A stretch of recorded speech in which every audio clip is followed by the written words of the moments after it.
आप देख रहे हैं वर्ल्ड टुनाइट में आपके साथ आशुतोष चतुर्वेदी। प्रधानमंत्री नरेंद्र मोदी ने ब्रिक्स देशों के नेताओं की मौजूदगी में काले धन का मुद्दा उठाया और मोदी ने कहा कि काले धन को वापस लाना उनकी सरकार की प्राथमिकता है। प्रधानमंत्री ने ब्रिक्स देशों के नेताओं से कहा कि विदेशों में जमा काला धन सुरक्षा चुनौतियों से भी जुड़ा है। मोदी ने विदेशों में जमा काले धन के संबंध में बेहतर तालमेल की जरूरत पर फोकस किया।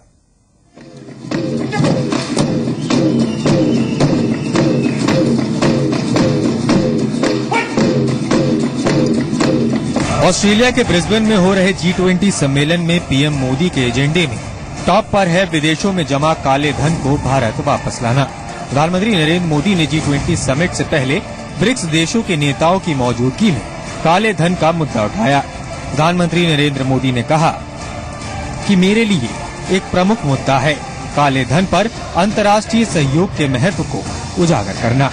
विदेशों में जमा काले धन को वापस लाने के लिए घनिष्ठ सहयोग करना हमारी पहली प्राथमिकता है। ब्राजील, रूस, चीन और दक्षिण अफ्रीका के नेताओं की अनौपचारिक बैठक में मोदी ने कहा कि बिना हिसाब का काला धन विदेशों में जमा है, जिसे वापस लाना हमारी प्राथमिकता है। मोदी ने एक बार फिर दोहराया कि काले धन का मुद्दा आधुनिक समाज की सुरक्षा चुनौतियों से संबंधित है।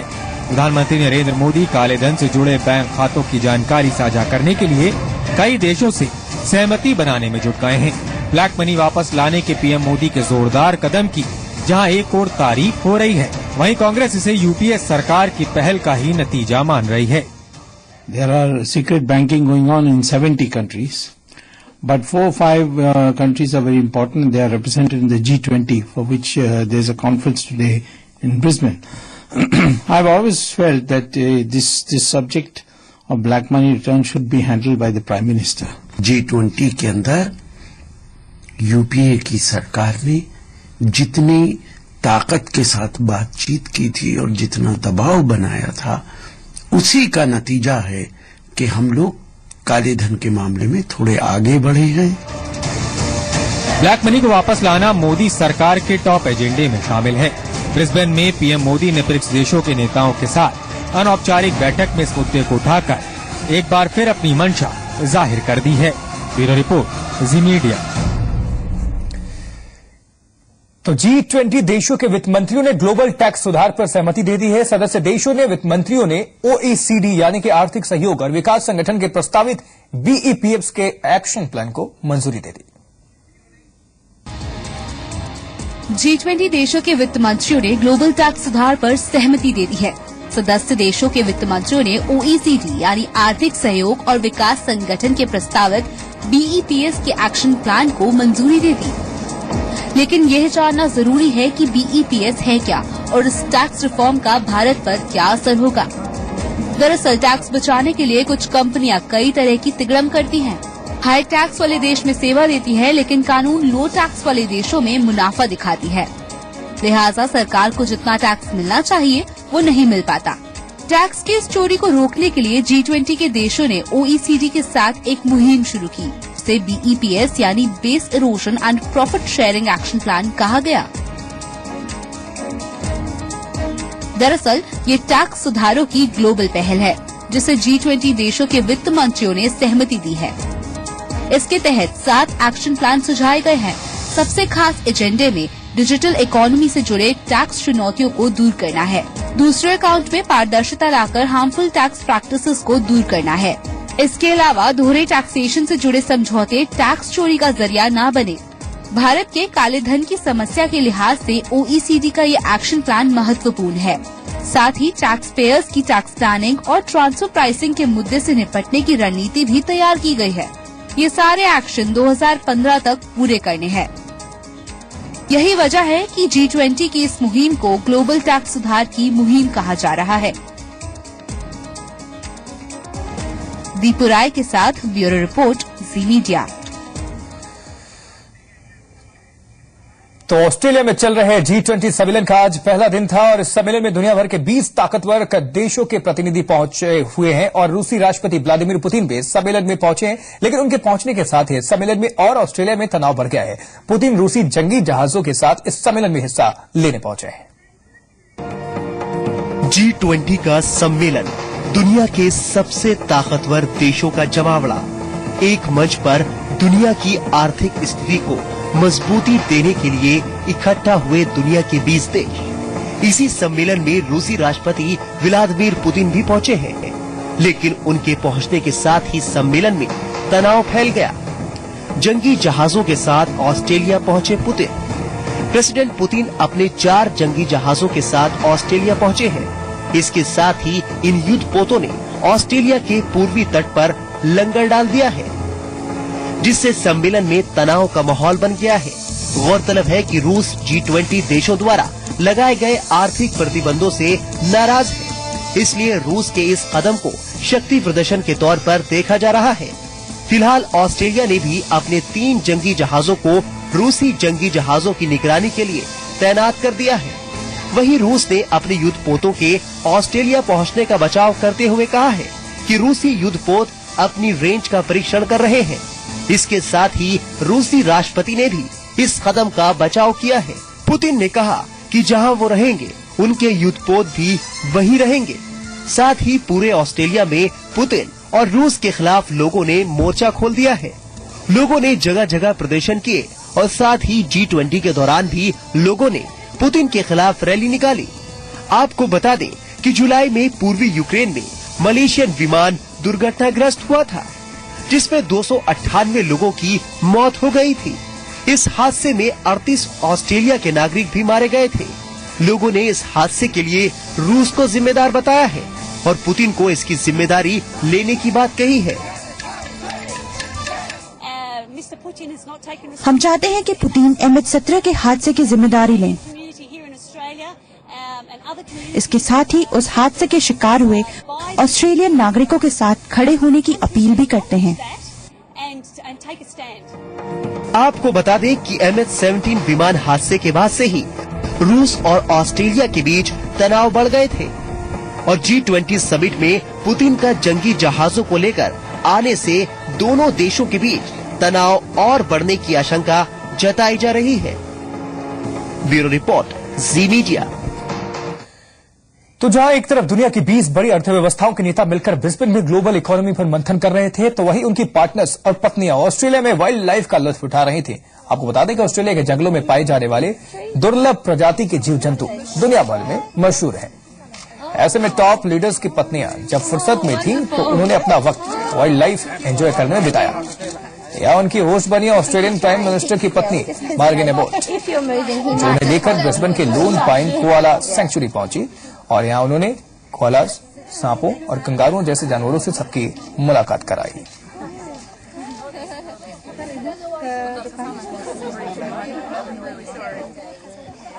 So keep nice and still. You should go ahead. He's going to rest his hands on your shoulders. Oh! Beautiful.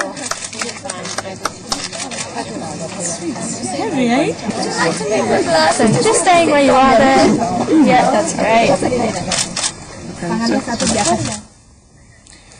और अब बात ब्रिटेन में मुस्लिम छात्रों की उस प्रतिक्रिया की जो पीएम डेविड कैमरन के उस बयान के बाद आई है, जिसमें उन्होंने कहा था कि जो लोग देश से बाहर जाकर जिहाद की लड़ाई में शामिल हो जाते हैं उनका पासपोर्ट रद्द कर दिया जाएगा और पासपोर्ट वापस लेकर फिर नहीं दिया जाएगा। आइए देखते हैं कैमरन के इस फैसले पर वहां पढ़ रहे मुस्लिम छात्रों ने क्या कुछ प्रतिक्रिया दी है।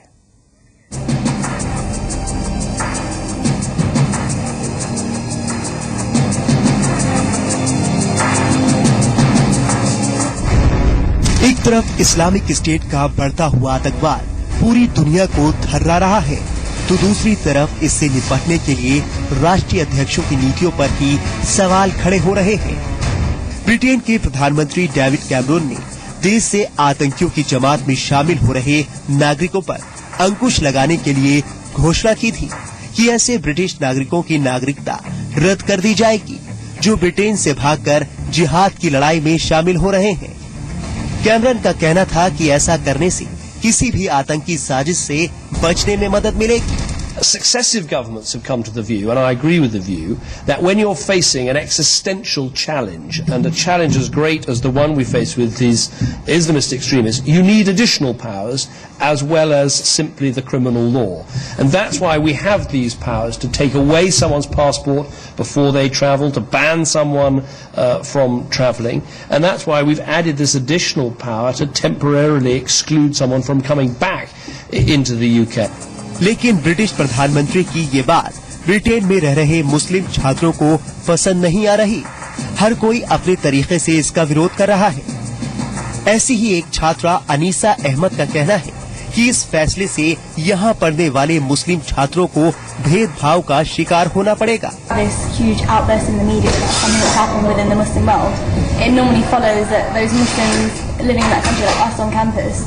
Things will change for us in a certain way. People will, talk to us a bit differently, or it can get sometimes a bit heated. Jasim Malik नाम के छात्र का कहना है कि ऐसे लोगों को पहचानना मुश्किल होता है और सामान्य लोगों को भुगतना पड़ जाता है। Individuals would go out to train in order to come back. That's a very different phenomenon, and the reason they do that is because of how disenfranchised or alienated they feel from this country and from its policies, and we have to change that.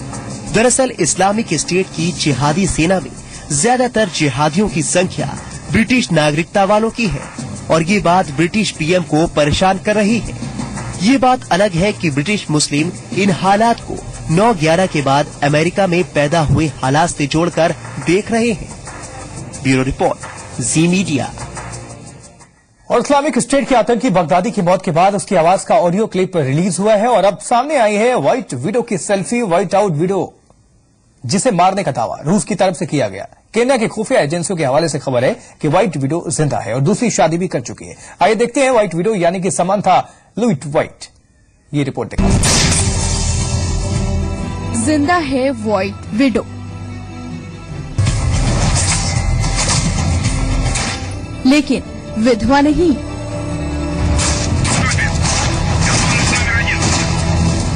जिहादी बीवी बनकर। जी हां, जिस white window यानी Samantha lewd white के मरने की खबर रशियन एजेंसीज ने फैलाई थी वो झूठी निकली। ना तो समांथा ल्यूट व्हाइट को मारा जा सका है, ना ही वो अब विधवा रही है। अपने आतंकी पति की मौत के बाद व्हाइट विडो के नाम से आतंक की दुनिया में मशहूर समांथा ल्यूट व्हाइट की ये ताजा तस्वीर उन सभी अफवाहों पर फुल स्टॉप है जो उसकी मौत को लेकर फैलाई जा रही थी। ये सेल्फी केन्या की खुफिया एजेंसीज ने ढूंढ निकाली है और उन्होंने इस टेररिस्ट लेडी का अपडेटेड प्रोफाइल भी ढूंढ लिया है। तस्वीर में समांथा जिस शख्स के साथ दिखाई दे रही है वो उसका नया पति है। नाम है फाहमी जमाल सलीम। सलीम नैरोबी में साल 2011 में 2 पुलिस अफसरों को मौत की नींद सुला चुका है। उसके मोजाम्बियन पासपोर्ट से सलीम की पहचान हो सकी है। सलीम अलकायदा की भर्ती देखने वाले मूसा धीरे का साला है, जबकि धीरे 2011 में मारा जा चुका है। रूस के स्नाइपर के हाथों व्हाइट विडो की हत्या की बात सुनकर केन्या की एजेंसियों ने जब पड़ताल की तो समांथा का अपडेटेड प्रोफाइल और उसकी लोकेशन पता चली। साथ ही ये भी पता चला कि ईस्ट अफ्रीका से वो कहीं नहीं गई और अब भी अल शबाब आतंकी संगठन के साथ काम कर रही है। अपने पहले पति की मौत के वक्त समांथा प्रेग्नेंट थी और उसने पुलिस से कहा वो अपने पति की आतंकी गतिविधियों के बारे में कुछ नहीं जानती थी और इसे सुनकर वो डर चुकी है। लेकिन जल्द ही उसकी सच्चाई तब सामने आई जब वो जेल में बंद अब्दुल्लाह अल फैसल नाम के अलगाववादी मौलाना से मिलने जाती थी। अल फैसल की मदद से ही उसने अपनी दूसरी शादी सलीम से की। सलीम से उसकी शादी जोहानिसबर्ग में 2008 में हुई, जिसके बाद से व्हाइट विडो की मिस्ट्री ब्रिटिश रडार के बाहर हो गई। फिर वो केन्या के बकरानी में 2011 में देखी गई। सलीम और समांथा दक्षिण अफ्रीका में फर्जी पहचान से रह रहे थे और जिहादी गतिविधियों की योजनाएं बनाते थे। जहां सलीम मेडिकल बिजनेस करता था तो समांथा अकाउंटेंट का काम करती थी। सलीम से समांथा के 2 बच्चे भी हुए। ये पूरा परिवार अल शबाब की निगरानी में रहा। माना जा रहा है कि ये जिहादी परिवार अल शबाब के कब्जे वाले दक्षिणी सोमालिया में रहता है, जहां उनके बच्चों की देखभाल अल शबाब के ही लोग करते हैं, जबकि सलीम और समांथा जिहादी गतिविधियों में लिप्त रहते हैं। अपने अकाउंटिंग स्किल्स के चलते समांथा अल-शबाब के लिए अहम बैंकर और लॉजिस्टिशियन का काम करती है। बम धमाकों और लोगों को नुकसान पहुंचाने जैसे कामों में लगे रहने वाले अल-शबाब के खतरनाक घेरे से इन्हें पकड़ने के लिए पुलिस लगातार प्रयास कर रही है, लेकिन अब तक वो कामयाब नहीं हो सकी है। Bureau report, C media. पूर्वी इंडोनेशिया में भूकंप के झटके महसूस किए गए और शनिवार सुबह करीब 9:30 बजे इंडोनेशिया के मलुकू द्वीप पर 7.3 तीव्रता का भूकंप महसूस किया गया, जिसके बाद अधिकारियों ने सुनामी की चेतावनी भी जारी की। बताया जा रहा है कि भूकंप कोटा टर्नेट के 154 किलोमीटर उत्तर पश्चिम में समुद्र में 46 किलोमीटर की गहराई पर केंद्रित था। इस झटके से कुछ इमारतों में दरारें पड़ गई हैं, लेकिन जानमाल की क्षति की कोई भी खबर नहीं आई है। फिलहाल इंडोनेशिया के मौसम एजेंसी ने लोगों को सुनामी की चेतावनी देते हुए तटों से दूर रहने को कहा है। केंद्र ने कहा है कि सुनामी लहरें इंडोनेशिया, फिलीपींस, जापान, ताइवान और दक्षिण प्रशांत स्थित द्वीपों से भी टकरा सकती हैं।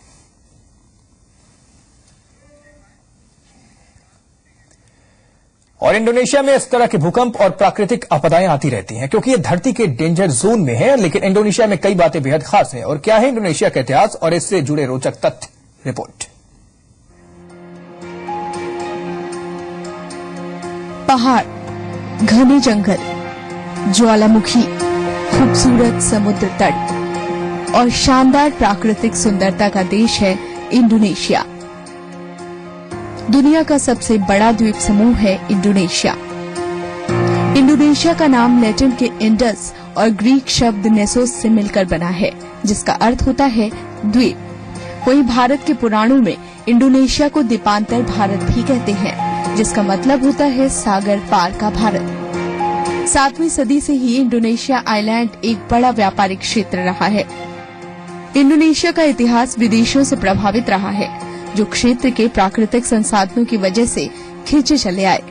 मुस्लिम व्यापारी अपने साथ इस्लाम लाए, तो वहीं यूरोपीय शक्तियां यहां के मसाला व्यापार में एकाधिकार जमाने के लिए एक दूसरे से लड़ती रहीं। द्वितीय विश्व युद्ध के बाद इंडोनेशिया 350 साल के डच उपनिवेशवाद से स्वतंत्र हो गया। साउथ ईस्ट एशिया में मौजूद इंडोनेशिया, जो कुल 17,508 द्वीपों का समूह है, इन द्वीपों में से 6,000 द्वीपों पर आबादी है। इन द्वीपों में सबसे बड़ा द्वीप है जावा, जहां इंडोनेशिया की राजधानी जकार्ता भी मौजूद है। आपको बता दें कि 19,19,440 वर्ग किलोमीटर में फैला इंडोनेशिया क्षेत्रफल के हिसाब से दुनिया का 15वां सबसे बड़ा देश है, जहां 1 वर्ग किलोमीटर में औसतन 134 लोग रहते हैं। तो वहीं जावा में, जो दुनिया का सबसे घना आबादी वाला द्वीप है, यहाँ हर वर्ग किलोमीटर में करीब 940 लोग रहते हैं। अर्थव्यवस्था की बात करें तो इंडोनेशिया में मिश्रित अर्थव्यवस्था है, जिसमें निजी क्षेत्र और सरकारी क्षेत्र दोनों अहम भूमिकाएं निभाते हैं। इंडोनेशिया दक्षिण पूर्वी एशिया की सबसे बड़ी अर्थव्यवस्था है, जो G20 अर्थव्यवस्थाओं में से एक है। साल 2010 में यहाँ का सकल घरेलू उत्पाद लगभग 706.73 अरब डॉलर था, जिसमें सबसे ज्यादा योगदान 46.4% उद्योग क्षेत्र का है। वर्ल्ड ट्रेड ऑर्गेनाइजेशन के अनुसार 2010 में इंडोनेशिया दुनिया का 27वां सबसे बड़ा निर्यातक था। तेल और गैस, इलेक्ट्रिकल उपकरण, प्लाईवुड, रबड़ और वस्त्र का मुख्य तौर पर निर्यात होता था। वहीं मशीनरी, उपकरण, रसायन, ईंधन और खाद्य पदार्थ इंडोनेशिया के मुख्य आयात हैं। इंडोनेशिया में करीब 300 अलग अलग जातीय समूह हैं, जिनकी अलग अलग संस्कृति और रीति रिवाज हैं। ये रीति रिवाज मुस्लिम और हिंदू संस्कृतियों से खासी प्रभावित हैं। यहाँ मुख्य तौर पर इंडोनेशियन भाषा बोली जाती है, जबकि जावा, बाली, सुंडा और मदुरा भाषाएं भी यहाँ बोली जाती हैं। इंडोनेशिया का इतिहास उथल पुथल भरा रहा है, चाहे वो प्राकृतिक आपदाओं की वजह से हो, भ्रष्टाचार की वजह से हो, अलगाववाद या फिर लोकतंत्रीकरण की वजह से पैदा हुई चुनौतियां हो। साल 2004 के अंत में आई सुनामी लहरों की विनाश लीला से ये देश सबसे ज्यादा प्रभावित हुआ, जिसमें आचे प्रांत के लगभग 1.5 लाख लोग मारे गए और हजारों करोड़ की संपत्ति का नुकसान हुआ। इंडोनेशिया पैसिफिक के रिंग ऑफ फायर में मौजूद है, जिससे हमेशा यहाँ भूकंप और सुनामी का खतरा बना रहता है। Bureau report, C media.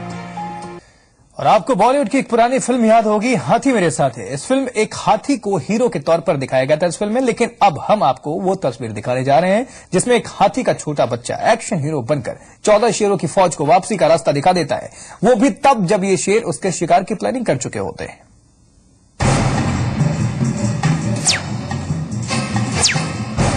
ये कहानी शुरू होती है जाम्बिया के नोरमान कार सफारी से। दोपहर के 2 बजे का वक्त था। एक छोटा सा हाथी का बच्चा अपनी माँ से बिछुड़कर ऐसी जगह आ पहुंचा था जहां उसका बचना नामुमकिन था। पानी की तलाश में निकले, प्यास बुझाने निकले इस 1 साल के बच्चे के सामने 14 भूखे शेर खड़े थे। शिकार देखते ही इन शेरों ने एक चक्रव्यूह बनाकर इस हाथी के बच्चे को चारों तरफ से घेर लिया।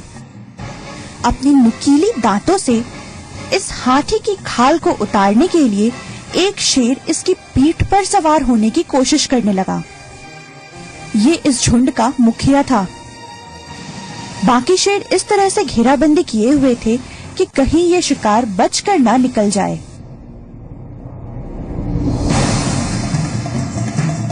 रह रहकर बाकी शेर भी इस हाथी के शरीर में अपने नुकीले दांत गड़ा रहे थे। मौत को सामने देखकर ये बचने के लिए इधर उधर भागने की कोशिश कर रहा था। शेर तय कर चुके थे इस हाथी को मारकर सब मिलकर अपनी भूख मिटाएंगे, लेकिन ये बच्चा किसी को अपने ऊपर सवार नहीं होने दे रहा था।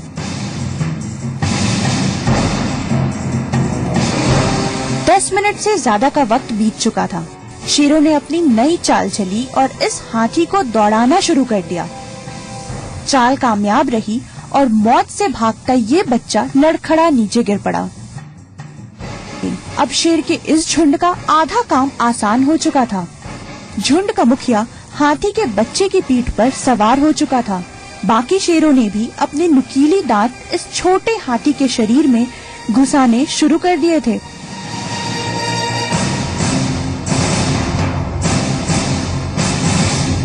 लग रहा था खेल अब कुछ ही देर में खत्म हो जाएगा।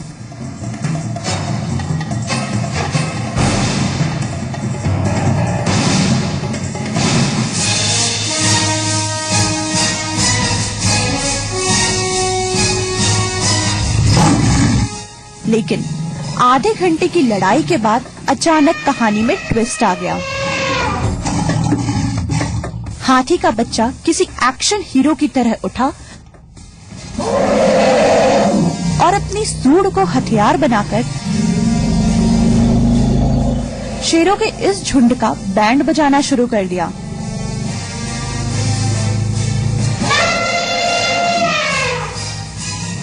हाथी के तेवर बदले तो शेरों के होश उड़ गए।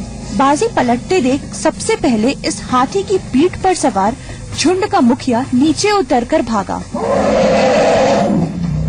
अब सीन पलट चुका था।